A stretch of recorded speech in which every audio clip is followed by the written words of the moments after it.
வெயில் நல்லா அடிச்சிட்ருக்க ஒரு மத்தியான நேரம். ஒரு அனாதை சிறுமி ரோட்டில் நின்றுட்டு இருந்தா. அவளுக்கு ரொம்ப பசி எடுத்தது. அவளால் நடக்கவும் முடியல. எல்லாரும் அவங்கவுங்க வேலையை பார்த்துட்டு போனாங்க. அவள் ரொம்ப சோர்வடைஞ்சா. திடீர்னு அவளுக்கு ஒரு மாதிரி தலை சுற்றுற மாதிரி இருந்தது. அப்படியே மயங்கி விழுந்துட்டா. விழுந்த உடனே போயிட்டு இருந்த ஜனங்கள் எல்லாம், ஐயோ ஒரு சின்ன பிள்ளை விழுகுது என்ன எதுன்ட்டு ஓடியாந்தாங்க. அப்போ அதில் ஒரு பெண்ணு வந்து அவளை தூக்கி உட்கார வச்சா. ஐயோ என்னம்மா என்னாச்சு உனக்கு, எந்தி பயப்படாத, சரி யாராவது தண்ணி கொடுங்க அப்படின்னு சொல்லிட்டு பாட்டில் எடுத்தா. அந்த சிறுமி பார்த்தா, சரி டம்ளரில் தரணுமா உனக்கு அப்படின்ட்டு ஒரு டம்ளரில் தண்ணி ஊற்றி அவளுக்கு அந்த சிறுமிக்கு கொடுத்து அவளை எழுப்பி இன்றைக்கி நடக்க வச்சா.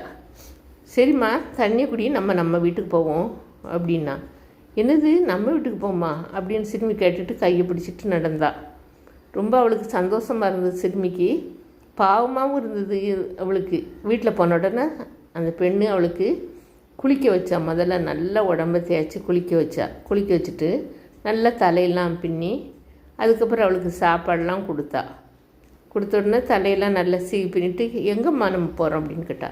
நீ ஸ்கூலுக்கு போகிறம்மா அப்படின்ட்டு அவளை ஒரு டீச்சரோட அனுப்பிச்சி வச்சா ஸ்கூலுக்கு. ஸ்கூலுக்கு போகும்போது அந்த பிள்ளைக்கு ரொம்ப சந்தோஷமாக இருந்தது.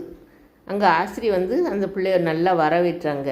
படிக்க வந்து கேட்கணு அப்படின்ட்டு. சரி வா மற்ற மாணவர்களோட பார்த்து பேசு அப்படின்னு சொன்னோன்னே எல்லா பிள்ளைங்களும் வந்து ரொம்ப சந்தோஷம் ஆடி இவளை வந்து மகிழ்ச்சியோடு வரவேற்றாங்க. அவள் டெஸ்கில் உட்காந்து படித்தா. அப்போவும் அவளுக்கு தெரிஞ்சுது கடவுளோட கருணை எப்படிப்பட்டது, நம்மளை எப்படி கொண்டு வந்து நல்ல இடத்துல வச்சுருக்காரு அப்படின்னு சொல்லிட்டு ஆண்டவரை பார்த்து ரொம்ப நன்றி சொன்னான். கடவுளே உனக்கு ரொம்ப நன்றி, என்னை இந்த இடத்துல கொண்டு வந்து வச்சதுக்குன்னு அவன் நன்றி மறக்காமல் நன்றி சொன்னான்.